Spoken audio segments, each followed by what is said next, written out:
everyone, my name is Abby Andrew and welcome back to the Renee of Paris YouTube channel. I'm the alopecia ambassador for the channel, which means I discuss wig topics from the perspective of someone who has dealt with hair loss for most of their life. I lost my hair when I was about 2 years old, and I've been wearing wigs consistently since about the age of 7, so many of the questions that you may have about your wigs, I have definitely encountered at some point in my life as well, and I would love to be able to help you all with your same questions, and I'd love to be able to share my experience to help you out with your wig journey as well. A big question I get a lot is, can you work out in your wigs? And the simple answer to that question is yes, but in this video I'm also going to give you some tips on how to work out in your wigs without damaging your wigs and without being uncomfortable. So the first thing that I would suggest you ask yourself if you want to work out in your wig is two main things. The first is, are you going to be doing an activity that requires you to sweat a lot? Is it like really intense cardio, or is it just a light workout? For example, sometimes I go to the park and I go roller skating, and when I do this, I don't really think twice about the wigs that I wear because any wig will do, because in that case, I'm not really working up a sweat, so it doesn't really matter what wig I'm wearing. The other question that I would suggest you ask yourself is, how secure does the wig need to be on your head? Is it an exercise that might cause your wig to fall off, or you might be afraid your wig would fall off, or is it something that you don't really have to worry about that? So just to quickly address that second question about how secure the wig is, if the wig fits you properly, then you probably shouldn't have to worry about your wig falling off unless you're going to be going upside down a lot in a certain activity.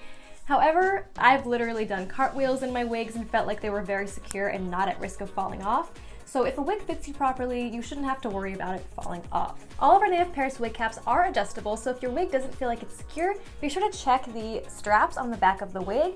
Most of the wig caps have adjustments here on the nape of the neck, so if the wig feels a bit loose, you can just go ahead and tighten those a bit and see how that feels. One thing to consider when deciding whether to work out in your wig is the length of the wig.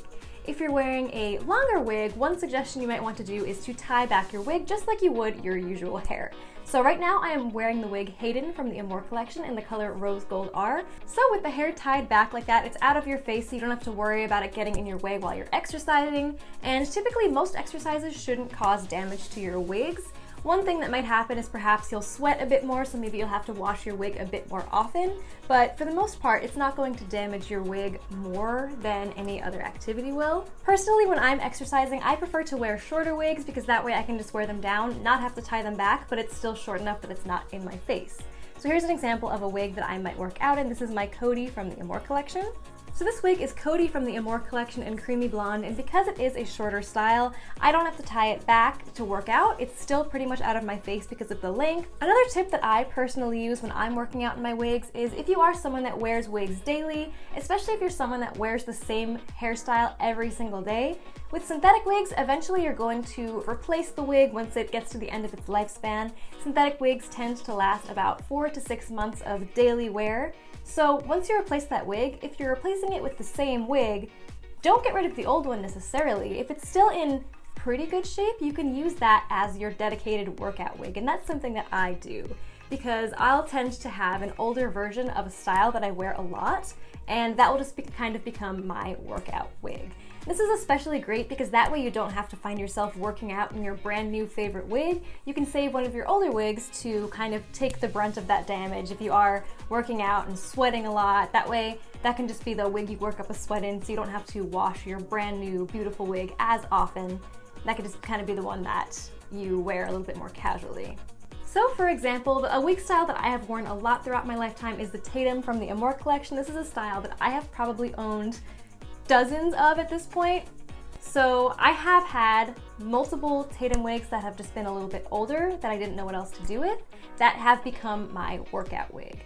Now this particular Tatum is a few months old at this point, but it's not quite at the end of its lifespan. However, once this wig starts to get to the end of its lifespan, this can become my workout wig. If you are using an older wig as a workout wig and you feel like the hair is too damaged to really wear out much, it isn't the case with this one yet, but let's say you're working with a wig that is a bit more damaged. Instead of putting it in a ponytail, another great option is to put it in a bun, because that way people can't really see the condition that the hair is in. It's just tied back behind your head. No one's going to be looking at it too closely, but it will still work perfectly as a workout wig. I also have a video on this channel that I made about how to tell when it's time to replace your synthetic wig. So if you are curious to know when that is, then you can go ahead and check out that video. Now, typically when I exercise, I personally feel like I'm very comfortable wearing a full wig, and that works perfectly for me. I don't feel like it makes me extra sweaty or uncomfortable when I'm exercising, and they always feel quite secure on my head. However, if you feel like you're someone that might get a little bit more sweaty or hot when you're working out and you feel like a full wig wouldn't be comfortable for you, another great tip you can do is to use a halo wig. Now, a halo wig is a wig that is just around the sides of your head and not on the top, so there's no wig cap on the top. Now you might be wondering, Abby, how can I wear that if I have no hair at all? Well, let me show you by trying it on myself. So I also have no hair either. I'm completely bald, except for maybe some patches here and there. You can put this on your head and have really just open air on your scalp, so it's very, very breathable and a little bit cooler if you are someone that gets a little bit overheated when you're working out. And then you can wear a comfortable hat on top, maybe a beanie or a baseball cap to wear on top of your head, so it's maybe a little bit more comfortable for you. So this is the Wavy Bob Halo from Renee of Paris in the color Honey Brown. And this also has removable bangs, so I'm gonna go ahead and remove the bangs. That is a great option for if you do want to wear the bangs. And then you can just go ahead and wear a hat on top of that. This is one of the Christine Headwear turbans. Absolutely beautiful and very comfortable and breathable on your head. And it's just a really cute look. And you can even take it a step further and tie back the hair that is there, so it maybe looks a little bit more natural to work out in if it's in a ponytail.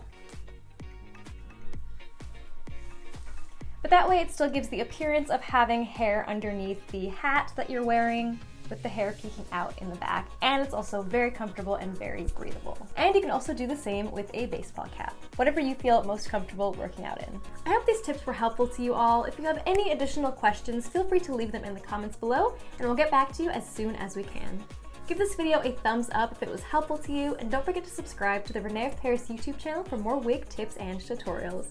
You can also find us on Instagram at Renee of Paris for more videos and photographs and other fantastic wig advice and content. Thank you all so much for watching this video, and we'll see you next time.